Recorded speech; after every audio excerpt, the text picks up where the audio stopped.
All right. Call to order the January 14th meeting of the regular Planning and Zoning Commission meeting. We'll stand for the invocation and pledge of allegiance. Dear Lord, Heavenly Father, thank you for this day, Lord God. Please bless us as we do the work of the city, Lord. Please, we ask that you bless our first responders and our citizens and our city staff, Lord. Thank you for everything you do for us. In Jesus' name we pray, amen. I pledge allegiance to the flag of the United States of America and to the republic for which it stands, one nation, under God, indivisible, with liberty and justice for all. Roll call. Chair Lomneck. Here. Vice Chair Forges is absent. Member Keller. Here. Member Chacon. Here. Member Galvin. Here. Member Butler. Here. You have a quorum. Thank you. Can I get approval of the minutes from the November 12th meeting? Make a motion to approve. Thank you. Do we have a second? Second. We get a motion to approve by Member Keller, second by Member Chacon. Let's go ahead and vote.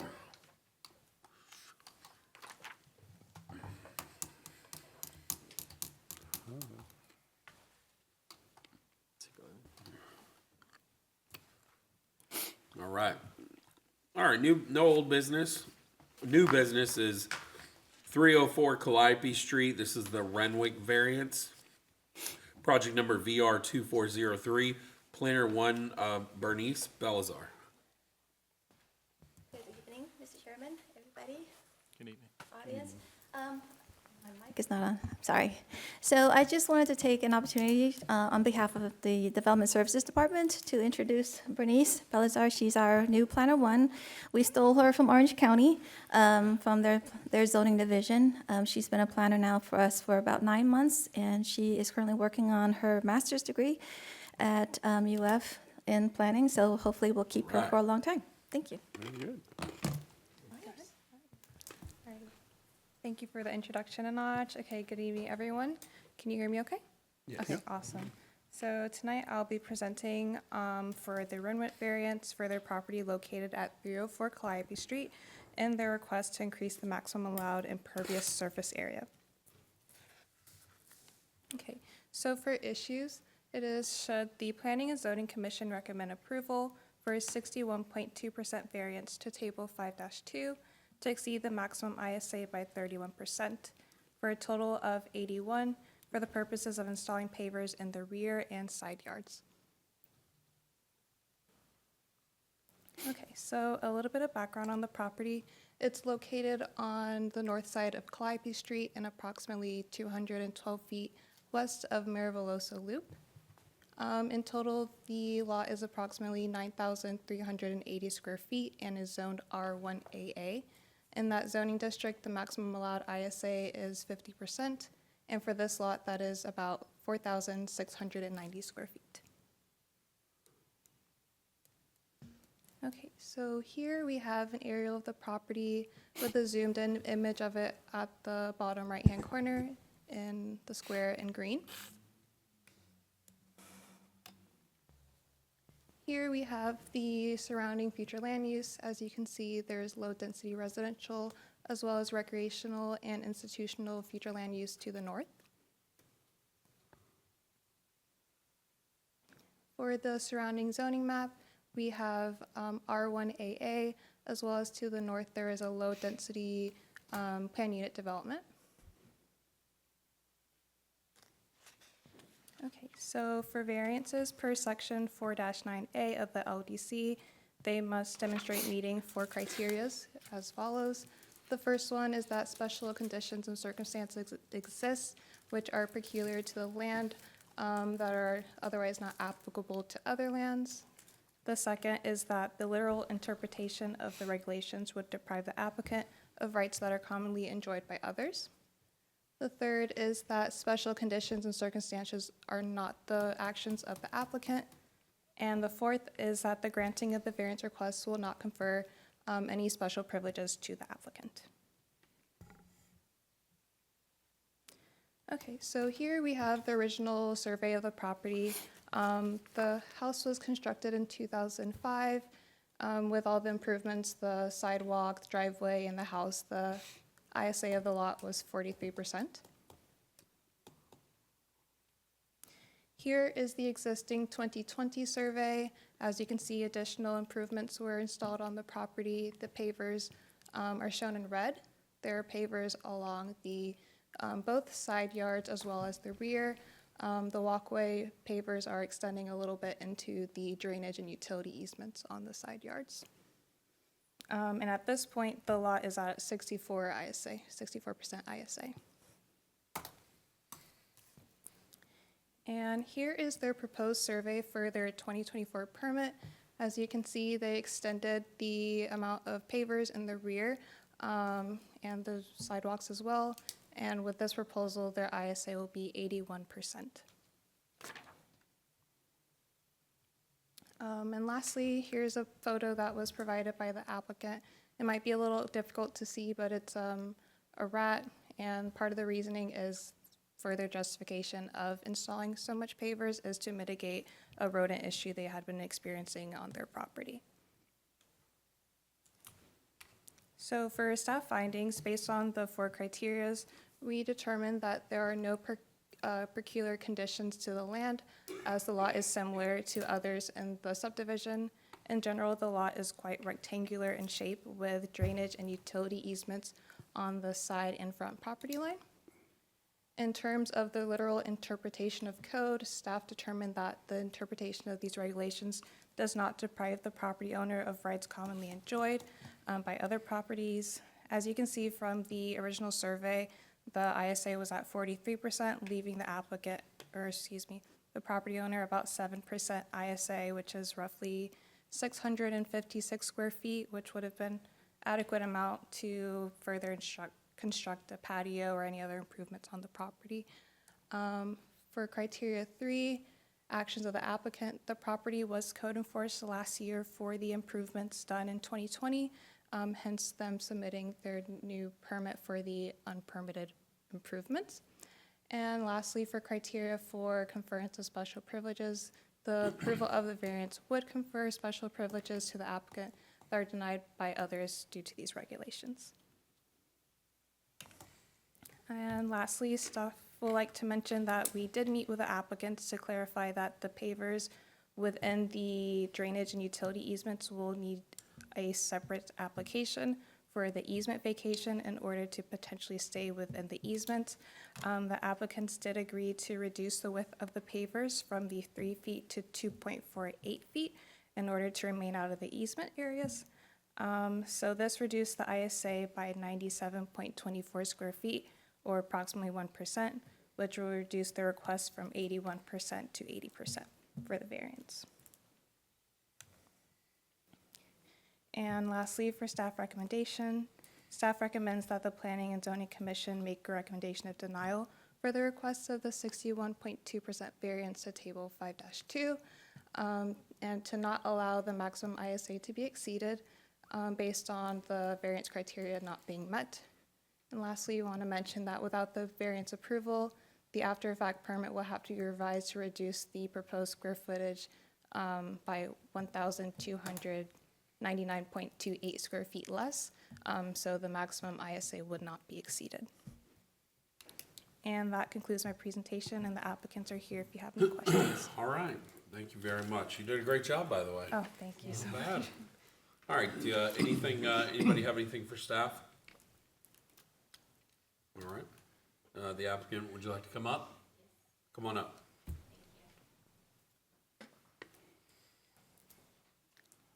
Just get your name and address if you'd like.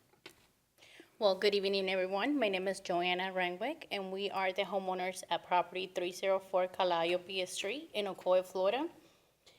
And I want to thank you all for giving us the opportunity to be here today and to present our case. I am here to share the situation that has affected my life and also the life of my family and the community. Before making improvement to my yard, we faced a terrifying problem, a severe rat infestation. They were taking refuge on my property due to this sewer pump that is located behind my yard. And that sewer pump belongs to the Tombrook Elementary School.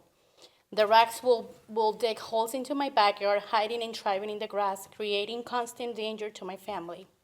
This was not just a pest problem, but an imminent danger to my mother, who lost an eye, and we were told by the doctors that it was because of a bacteria that is found on the animal feces.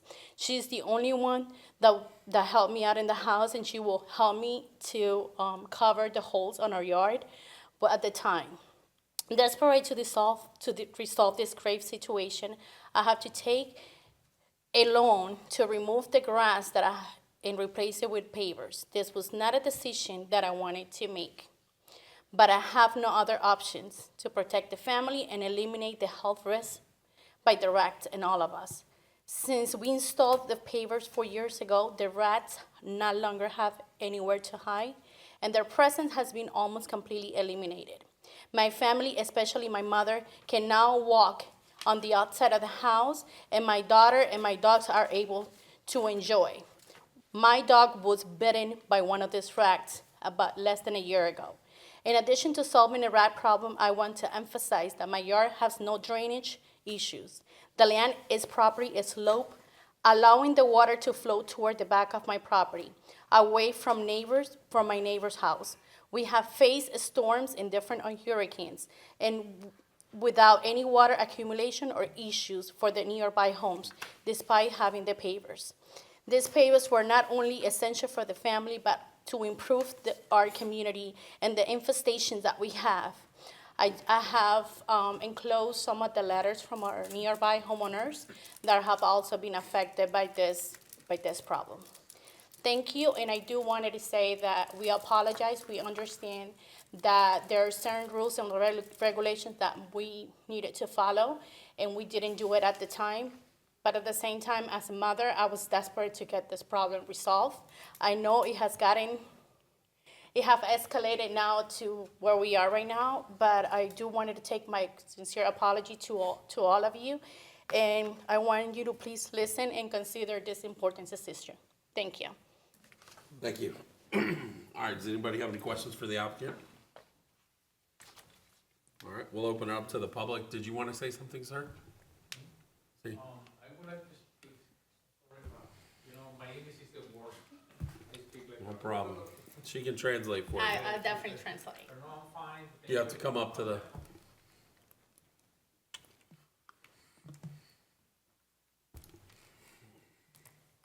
Good evening, everybody. My name is Rodolfo Rengui. She's my wife, my daughter, and thank you for your time. My wife explained everything that is happening in our home. Thank you very much for your time, and really appreciate your help. Thank you. thank you. Okay. All right, any other questions for the applicant? I mean, have you talked to Thornbrook Elementary or Orange County Public Schools at all? What do they say? Yes, I have, and I have brought it to their attention many times because all the kids will come into my fence, and I guess they'll bring, like during lunch and break time, and they will eat and start screaming, which is fine. I've lived there for 9 years, never had any issues with that. But the fact that we having the rats is coming from the sewer pump, that we see that there's not only rats, there's snakes, there's all kinds of rodents that you can think of. But that's my main concern. Okay, thank you very much. No We're problem. gonna close it back up, bring it back to the dais. Come on, we'll open the public back up. Make sure you fill the form out, okay? Leave $10 for the clerk, too. Hello, I'm Yvonne Michalczyk. I'm actually one of their neighbors on Calliope at 388 Calliope. The 2 points I wanted to make were, first, I know you're talking about impervious space here, but I was under the impression, and I'm a construction project manager, and I also am LEED certified, so I've done some, through my education, I've learned that pavers, I thought, were not considered impervious space. are. I was under the impression they were pervious, so that water could drain through them. What happens underneath them? It just hopefully just keeps going through to the water table. I'm not sure, It's the but prep that Right. you have to do Yeah. for the pavers that you're makes right. it impervious. Like with the gravel and everything to make sure it keeps going through. Don't know if that was done or not, so just something I was throwing out there to consider. Yeah. I think the bigger issue also, maybe not to you, maybe to you, you think the big issue is the paving, but I think the rat problem is also a very significant issue, and I just don't know who needs to deal with that. I don't know if that's the school system, if it's the Orange County, if it's the city, I just don't know. So I just wanted to make sure that that was brought to attention, because it's pretty severe. And those rats aren't just, they kind of scatter all the way around the neighborhood, so they're pretty bad. So, and I've seen their patio. I walked by it on the way to the school, and I think it looks lovely. I don't find it offensive, and as far as any flooding concerns, I haven't seen or noticed any kind of flooding during the hurricane. There didn't seem to be an issue. So, that's all. Thank you. Thank you. All right, anybody else in the public? All right, we'll close it up, bring it back to the dais. Thank you guys very much. Thank you very much for having us. Thank you. All right,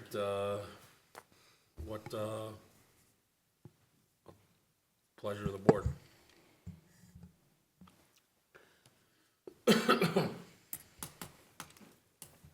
What is, my question, I have a question. What would that create to the rest of the homeowners? Is it gonna be allowable for them, or is it gonna set a standard? Well, I would say ask the planner here, but I mean, typically, right? We don't give a variance on this because it's a tough deal, right? You give it to one, you gotta give it to everybody, but go ahead and ask her what her feelings are. So in that instance, what would it cost us and to the rest of the homeowners? Can they come use this scenario and state that every house in that parcel might want to get into the 90%? Yeah, so with that, as Chairman discussed, it would set a precedent for potentially other homeowners applying for variances to exceed the maximum allowed ISA, which could overall affect the drainage of the subdivision as a whole, since it was engineered to maintain water for those lots at 50%. Okay. If I may, Mr. Chair? Yeah. Yeah, when, I know that this could set a precedent, but would it be a limited area? Because what I'm thinking in the back of my head is I see an issue with the fact that it came from the sewer pump, if that is what's causing the issue. So now you would be talking about maybe the houses on that street, or limiting it to them if there would be any type of precedent set? Or are you thinking that this would open it up to the entire community? I wouldn't think that would be exclusive to just the residents on Calliope Street. I could see other maybe potential lots pursuing the same type of variance. You would definitely have at least 10 houses on Calliope Street that would want. Oh, I would, yeah, I'm thinking that I could see where the neighbors would have the same issue, because if you're having a rat problem and if this paver stops the problem, then I would assume that the neighbors next to it would probably be here saying, hey, well, yeah, they left their house and they're now in our yard. Can we do the same thing so that it could prevent it? Because it seems like we're getting hit with an issue that probably should be something that the county and the school board should be taking care of. And with them not taking care of it, I see it as creating a special issue in this particular case. So I could see where, as much as I understand why we wouldn't want somebody to have their house 91% impervious, I can see in this case that there is a reason to allow it. Mr. Chairman, if I may, I hear what Mr. Keller is saying. The only thing that come to my mind are two things. One is, I guess there needs to be an identification as to where the rodents nest. And if they're only essentially recreating and foraging in yards, then if you were to remove their foraging locations, it's like with any other animal species, they would forage elsewhere. So it may not just be this block, it may extend to others. And then the second point I want to make is that the city is in the process of working with another property owner who wants to put a lot of pavers in their backyard as well. Also, code enforcement went before the special magistrate already, and what the city is asking of that property owner is to actually engineer the subdivision to accommodate that additional runoff, not just her block. So we just want to be fair to everybody. Yeah, I mean, that's what I was gonna bring up, right? We just had an applicant with pavers no less than 3 months ago. Right? And so, I desperately feel for your situation, but I feel it would bring a special exception on that it would, you put pavers up to get rid of the rats go other places, they go right to your neighbors. Now we have neighbors coming and want to do the same thing. Now we have an issue with stormwater because it can't drain off. And it still hasn't taken care of the problem where the school or the school board or whoever needs to take care of the rat problem. And I mean, that doesn't mean that the rats can't go underneath the pavers and forage there too, right? So it's a tough deal, but, Well, we are, this what it's doing is attacking the symptom, not yeah. the problem. So if somebody wants to make a motion.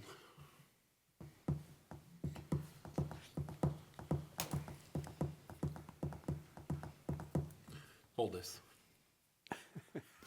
Okay, I'll be the bad guy, unfortunately. I'd like to make a motion that we recommend denial of 304 Calliope Street, Rennick variance project number VR 2403. Do we have any seconds? I second it. So the motion by Member Lovick and second by Member Galvic. Ask if anybody else has any questions. Any questions? Call for the vote. Let's vote.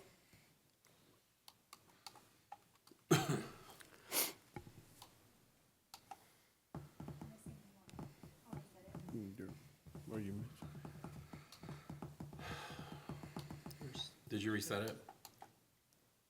All right, go ahead. The motion carries. It actually goes, look at your board. It carries, but it carries, Oh, carries with Member Keller voting no. correct. Thank you. It's not the end of the road for you guys, right? You need to go to the city commission, talk to them. I'm sorry it didn't work out in your favor this time, but get with your commissioner, right, Richard Firstner. Have you spoken to Richard? He's a great help. He can try to get with somebody with the county, hopefully get you taken care of. I apologize. So, all right, next business. We have, where's my paper at? Ocoee Regional Sports Complex rezoning to POD, project number RZ 240907, zoning manager Whitfield. Thank you, Mr. Chairman. Okay, this is the Ocoee Regional Sports Complex rezoning application. It's to rezone the 150 acres of land from 3 different zoning categories now. There's 95 acres of PUD, city PUD, 37 acres of city R1AA, and about 17, 18 acres of Orange County A1 property. That Orange County A1 property was the properties that were annexed earlier, middle of last year. But when we annexed, we just kept the designation county, knowing that this was coming forward. And all of those acreages will change to city PUD for the purposes of developing the regional sports complex. So in terms of location, it's in the southeast corner, 9 parcels total, currently vacant with some residential uses and ag uses on them. This is an aerial of the property, the surrounding future land use districts, and the surrounding zoning districts. So the proposal, as I mentioned, is basically to change the colors from the yellowish colors to all red, so all commercial PUD.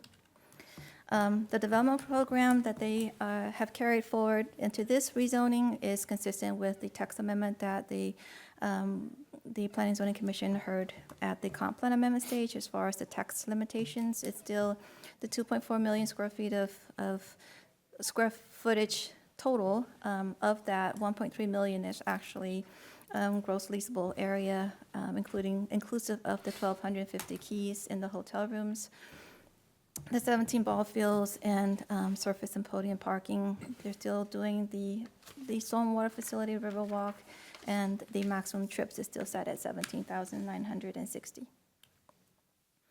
The PUD, like all PUDs, establishes standards. So the PUD before you sets standards for building heights from 3 stories to 10 stories, with the 2 hotel towers being the only buildings at 10 stories. There are some 3-story buildings and some 5-story buildings. And then, so the range is between 3 to 10. The PUD establishes a perimeter buffer around the entire property project site, as well as minimum internal building setbacks for should the properties be subdivided in the future. And then minimum building separations. So the second bullet is separation from building to property line, future property lines, and then the fourth bullet is separations between buildings, regardless of the property lines. Maximum impervious surface area is set at 50%, and that is based on the net developable land area. And then the PUD also establishes parking ratios. Generally, they are from they follow the parking code now. There's some slight adjustments based on this being a very large mixed-use development and the different types of tenants that are anticipated. It also proposes a 15% maximum reduction for purposes of parking sharing, like shared parking. Because when you go to one site, you wouldn't get into the car, drive someplace else and park. Whoever's coming there are going to be occupying those parking spaces and then moving about the project site. The concept plan is generally the same. This is the proposed land use plan. As I mentioned, it generally follows the concept plan that you all saw at the comp plan amendment stage. The hotels and the Riverwalk, the mixed-use commercial, the indoor sports facility, the boutique hotel, football fields, the extension of 17th Avenue, and so forth. As part of the land use plan, the city staff had required them to do a development sequencing plan. The developer plans on building the entire project as one single phase, but for purposes of handling site permits and TCOs and things like that, it would be quite daunting and probably not what he would want to see if the entire site work permit held up all the different buildings. So the strategy here is to construct in phases so that they can move forward with certificates of completions and occupancies in phases as the project moves along. But overall, they'll still move as one phase. The main thing that staff was wanting to see in the phasing plan is when the Riverwalk stormwater facility would come online and the 17th Avenue extension. So they are planning on, based on this phasing sequencing schedule, to have the two large hotel towers as phase one, the stormwater as phase one, and the 17th extension as phase one. Because when you build it, the water has to go somewhere. So it's very required that the stormwater goes in as well. Then the next phase will be the retail entertainment up in section 2 here, followed by the sports fields, and then the commercial, and then the hotel boutiques and other commercial projects. They had several meetings with staff and with the fire department, and came up with an emergency access and sheltering plan. It's hard to see in this little bitty slide, but the dotted lines are routes that emergency services personnel could traverse the site. There are also locations the fire chief wanted to make sure that because of the size of the sports fields, like if there were inclement weather, the players, patrons, visitors, spectators, they could all have some place to take shelter safely. So that's what all these little areas are for. Between DRC and this hearing, they met with fire, and fire doesn't have any further comments with respect to the rezoning. In terms of the analysis, it's very similar to what we did for the comp plan amendment. We looked at consistency with the statutes, consistency with the JPA, which I will speak on in just a little bit, access and circulation, transportation, utilities, stormwater, environmental, and life safety. Not on this slide is another process, the JPA amendment. So once we process the JPA amendment, which doesn't come before this body, the entire site will become consistent with the JPA future land use map. At the December 17th, DRC met on this item. We discussed the preparation of a life safety plan, and they did meet with fire on that. And the police department has also essentially said, the things that they would do to resolve fire's concerns would essentially address police's concerns as well, in terms of access, circulation, manning or staffing, doing special events and things like that. The construction phasing plan, again, already addressed. The master sign plan was discussed. Originally, we were kind of hoping that they'd have a master sign plan to move with this, to try to move the process along. It's not ready yet, so it'll come back to this board when they come in for their site plan. We also discussed making sure that there's coordination between the landscape plantings and the utility lines and connections where the physical lines are located. We have had several projects come in now where the landscape plan's approved, the utility plan's approved, it goes to permitting, the irrigation plans come in for permitting, and then there's a conflict. So then we have to go back and revise the landscape plan, revise the parking, and it just, there's a couple projects that are going through revisions because there wasn't that coordination on the applicant team side for those other projects. We also discussed the measures and their plans for how they would control the contaminants on site. So as of what was discussed with Public Works, none of the contaminant soils are planned to leave the site. They are working with Public Works with coordination with planning utilities to develop a mass grading plan for how mass grading can start, but still keeping the contaminants on site. That includes particulate matter coming off of the wheels of trucks, so there will not be, they'll be cleaned off and everything, appropriate spraying so that dust, contaminated dust doesn't leave the site and things like that. Utilities also had a few comments and conditions.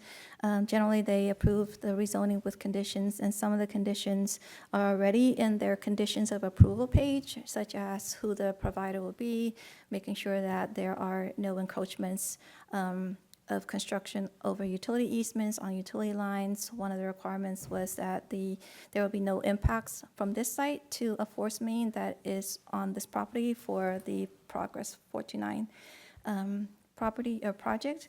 So they are aware of that, and then some other conditions of approval that they wanted on the conditions of approval sheet.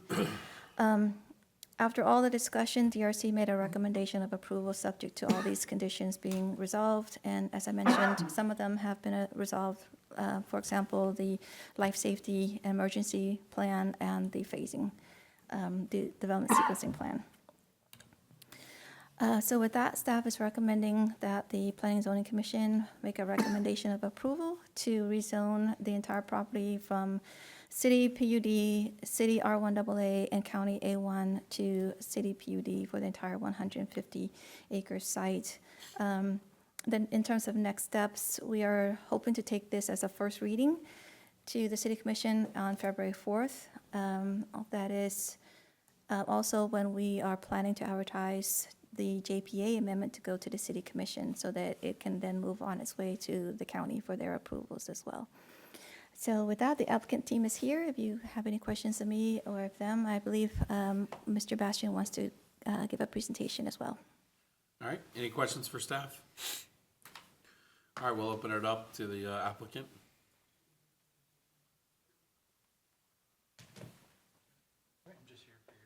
Okay. I love it when you have a video. We can have a video again if you would like to.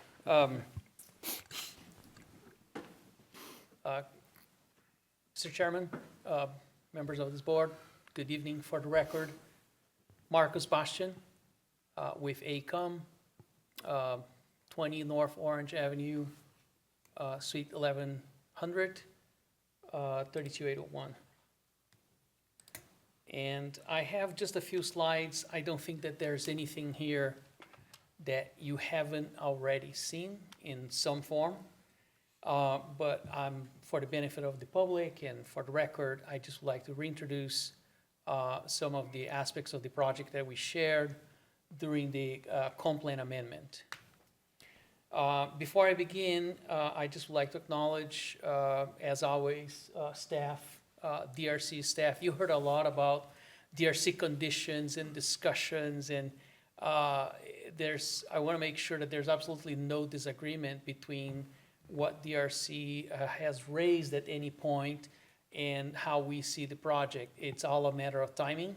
We talked a lot about the timing of pollution prevention that is going to come with site planning and all of the mobilization that we need to do for construction. We talked about the nature of the contaminants. We talked about how do we ensure that this is done in a safe manner, that everything that is on the site stays on the site. We have talked about all the infrastructure that we need to do, including and not limited to the road, to additional water lines, sewer lines, and everything else that we need to do for this site to become what it needs to be. So through all that, we have nothing but help and full-time assistance from your staff from everywhere, from the planners and zoning and DRC staff and utilities, all the way to senior management. You have seen this site plan, the overall site plan, so you have that as part of your package. And I don't expect anybody's gonna read this, but in general terms, this is what it translates to when you put, a little bit of color rendering and, it just looks more real for us, right? There are several different areas of the site that were described to you by Anach. We start with the multi-purpose fields. There are 17 different fields, and most of them baseball fields, but we also have all, football and soccer, and also indoor sports that will be in another portion of the site. There are 2 hotel towers. This is the highest part of the development program, the most intense. Those are full service hotels in 2 different towers served with multi-level parking garages, and they also have a very substantial welcome center and amenity decks. From there, we go into what we call the entertainment district, and a lot of this kind of northeast corner is where you're gonna have a mix of retail, restaurants, and entertainment. And that is continues into what we call the retail district, that there's different areas. What you see kind of towards the north of the site, which will be in your top right, is a podium parking area. That means that everything on that first half of the site is actually above a parking garage that is at the ground level. So everything is 1 story above. Obviously, we have the water feature that goes, it's actually composed of several different ponds because there's a significant, for Florida standards, significant topography on the site, right? That we go from the highest spots to the low spots. There's almost like 20 feet difference. So these ponds are actually terraced in a way that they create the illusion of one continuous body of water, but they are, for functional purposes, they are actually separated. From there, we go into kind of the south side, south portion of the site, where we have kind of luxury shoppings. It's just more retail, but a little bit higher in store brands or store, the store theming, and the boutique hotel that is smaller than the 2 hotels on the north side. And from there, the indoor sports.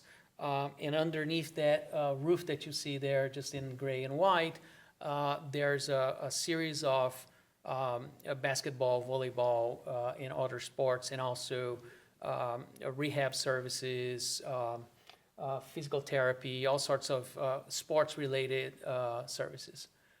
And finally, but not less important, the city park. We have entered into a partnership with the city to also create a city park that will be its own design task. We're going to actually get together with the city, make sure that we have it designed according to what we all agree will be a proper way to integrate that into the functional parts of the sports complex. Now, looking here into an axometric, kind of like almost like a drone view, from here you're looking at the north, and I get mixed up here, but it will be the northwest side looking towards the southeast of the site. So you can see the hotels on the left side of the park, all the fields, and how the all of the retail and restaurants and all of the kind of like the more public part of the development actually wraps around Ocoee Apopka Road, leading all the way down to where the boutique hotel is. Going to the kind of south end of it, now looking to the northeast, that would be the same, obviously the same type of view, but looking in your foreground here on the right side, you have the indoor sports, and that's the other side of the indoor ports. You see indoor sports, and you see here more of the field side. And finally, from the last quadrant, so looking southwest from northeast. And I have several pictures here, so I'm gonna go through them quite quickly, but there's about 10 pictures here, and you're gonna see each one of those points of view that are on this map. So the first one is the hotels looking so south towards the front of the hotels. This is kind of obviously the very large cascading landscape and water feature with the hotel towers. This is the opposite side of the hotels, looking from the field side, with the welcome center at the center of your image, and the amenity decks for both towers. This is the same hotel view. In the background, you can see the welcome center from the north fields. And here we look towards the retail area with splash pads, all sorts of public areas. And I already mentioned this before, but most of the development is essentially open to the public all the time, with exception of some of the field areas that we're going to have the option to enclose if there's like a paid event or a tournament, something that requires controlled access. But all of the stores, the hotel areas, obviously, except for the amenities, for the pool amenities, all of that is accessible to the public, and everybody's welcome to join into the activities. More about this is the retail looking north towards, kind of like there's the signature tower in the project. And here is the food hall on the very back of this photo will be Ocoee Apopka, and you can see the water feature kind of going through the middle, and the food hall seen from the fields. Closer look of the food hall here. And this is sort of that south side with the boutique and luxury stores, and the boutique hotel. As you can see, it's a smaller footprint towards the side. And the indoor sports facility that it's here branded Sports Academy. So with that, I do have a video if you guys want to see. So if you have seen enough, that's plenty. So I just want to bring this last slide to you with where we are and where we're going, right? So we have, at this point, you have already voted, and the comp plan amendment was transmitted to the state, came back with the state with no significant comments. We had some advisory comments relating to transportation that everybody was aware and expected, that we continue to work on that piece of infrastructure. And today we're voting on the PUD. In other words, what we had before was the future land use. Now we're going to the zoning, right, to our rezoning to PUD. With this, the next steps is that there will be two large-scale site plan phases, which is the preliminary and final site plans. But underneath this little circle here, there's a ton of stuff that happens, right? All of the mass grading permits, all of the prep stuff that we need to do in parallel to the large-scale site plan. That's going to happen in the next few months. And then after that is done, and we have a site that is fully developed, our team continues to work on all of the architecture that you are seeing. Every piece, every building that you see on this site is being developed by AECOM for Montier, and we're developing this as we speak. So there's a lot of work going on in the background. In addition to that, we're going to be submitting, obviously, individual packages. They're all in one phase, as Anach mentioned, but there will be a sequencing that generally goes from north to south to the preparation of the site. And with that, I close my presentation, and I will be available if you have any questions. Thank you very much. Thank you. Jamie, you want to say something, or are you good? No, I just want to thank everybody again. I know this has been a long, tough process, but Exciting as well. What's that? Exciting as well. That's it's very exciting, especially to get to this point and, have the, the teamwork that's been on both sides of the aisle has just been incredible. And we just feel very blessed, like always, to have this opportunity to bring this to flourishing. And we're excited to break ground in the next couple months if we get everything pushed through. So just let us know, any comments, anything we need to take care of, we'll get it taken care of. Great. Anybody have any questions for the applicant? Yeah, I had a question, just was curious, if you can put it maybe in a shortened version, just more on the assurances on how about the contaminants and the pollutants, what measures are you gonna take? Right, so that's a great question. The contaminants are actually, it's mostly arsenic, right? So this is not the type of contamination that creates a plume. It's not like oil or, stuff that will go underground into the aquifer. It's mostly contained in the top layers of soil from agricultural operations, right?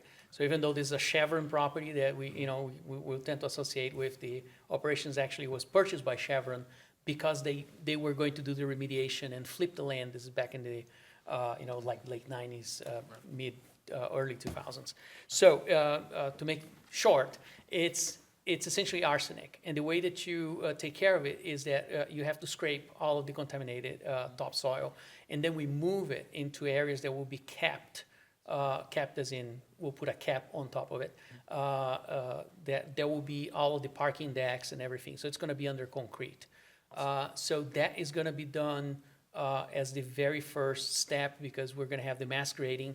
So as part of the mass grading, we'll remove all the contaminated soil, move it underneath it. There's a period between when the soil is stored and when there is the actual concrete on top of it that this has to be managed. And the way you manage that is by putting covers on top of it to avoid runoff and also to prevent any kind of trucks from running out of the site with contaminated soil. So there's an entire plan in place, and that's actually one of the plans that we have to submit with the site plan process that is going to get approved by your public works and obviously by planning and everybody else.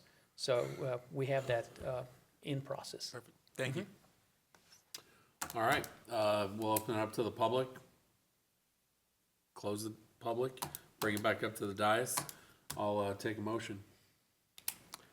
Mr. Chair, I'll make a motion that we recommend an approval of the proposed ordinance for rezoning to reclassify approximately 150 acres of land assigned to the parcel identification numbers. Do you want me to read those numbers in, or can Nope. they be taken out of the? It's in the record. It's in the record, okay, thank you.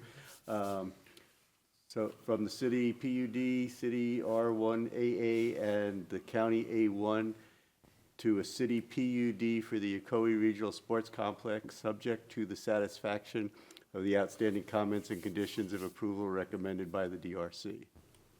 Sufficient? Yes. Have a second? I'll second that. All right, we have a motion to recommendation for approval by Member Keller and a second by Member Butler. All those in favor, let's vote. Or not all those in favor, but you know what I mean. Carries. Thank you very much. Thank you, Commissioner. We're excited. Thank you, everybody. All Thank right. Anach, you're up.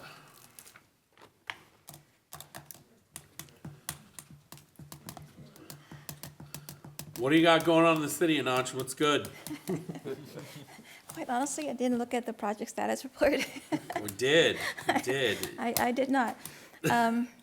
Well, there's a lot going on. There's a in case lot you going didn't know. on. We are making steady progress with the comp plan update. We are continuing to meet weekly, bi-weekly on that. We did receive the first draft of the LDC update from our consultants, Kimley Horn. We've spent a lot of staff time on it so far, looking through the definitions, the reorganization of the entire LDC. And we actually have almost an all-day, it's not a charrette, it's just like an all-day work session on Thursday to just go through it all. Might actually need another day to collaborate on all the staff comments on it. Hopefully get them comments back by end of January so that they can respond to those comments. In terms of projects, the Wawa, is moving along. The plat to split off the Wawa from the Aquasonics is moving along. The Walmart is also moving along. I think we're waiting for a resubmittal for the northwest property. So that's going to be another two-building commercial shop we're waiting for a second submittal. Great. Yeah, but if Does you have anybody any have other any questions for Notch? If I can, Mr. Chair, one and more out of curiosity more than anything else, I suppose, on the Clark Road, what was the determination for those walls? Because I noticed that you have these dividers, these higher divider walls. about the road? Yeah, on the road, yeah. You have but it's not at all of the entrances to subdivisions. At first I thought, oh, okay, so they're gonna do, but it looks like some of them get the road? higher wall, some of them don't. Is there what was the rhyme or reason behind that? I do not have the answer They to that probably had question. enough money, because it doesn't seem like the road is higher than the other side, other than not going into the subdivision. Yeah, I mean, it And just, backtraffic. yeah, it just doesn't, I'm not sure why they did it here, but didn't do it there, but, and then we'll skip along and we'll put another one here. So it was just, I was just looking for how I'm- it was I determined don't more know, than anything else. just thinking right off the top of my head, I don't know if those specific subdivisions had walls planned as part of their final subdivision plan and site plan, and they just waited to install it because the widening was coming. Well, no, maybe? but this is in the median. Oh, in the median. Yeah, so No, I'm not that's why sure. it just doesn't make sense that it isn't consistent across all of the subdivisions, so. Yeah, no, I was I'm just sorry, wondering how I it got- don't know the answer to that one. There have been a lot of questions, of course, about Ocoee Gateway, right, with the proposed deal at Yes, Clark and White Road. And yes. I know the developer, the applicant is tabled. There's no, right now, you don't have anything about them coming back at the moment? No, I think 2 days or the day before, they were supposed to come to the January 7th meeting. They pulled themselves from the agenda. From what I understand, is to allow them time to provide a response back to the mediation. No, we haven't received anything, not to my knowledge. Perfect, all right. Housekeeping, does anybody need, is this the time where, Miranda, where we need to look at shirts and stuff for? I can inquire of your liaison to that department. Okay. I will look into that. All right. I know we just delivered shirts to Mr. Kelton. Oh, good, okay. All right, well, if that's it, everybody have a great.